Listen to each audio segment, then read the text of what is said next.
So this week in class, we talked about incarceration, specifically incarceration in the U.S., and why it's a big problem. So it's growing at an exponential rate, and that's because of the numbers and who is being affected by incarceration. And the majority of imprisoned people is made up of people of color and people suffering from other issues like poverty, mental illness, substance abuse, and other health disorders. So there's a big race issue with incarceration.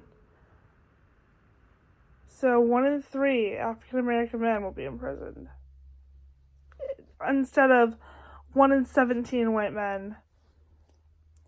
And then a lot of prisoners, over half, have been living in poverty before they've been arrested.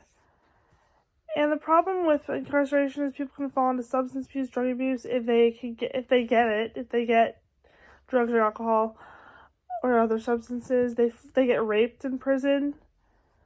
They get treated badly by their COs, by other prisoners. People die in prison. And then it doesn't only affect the people in prison and the population around it. It affects their kids too.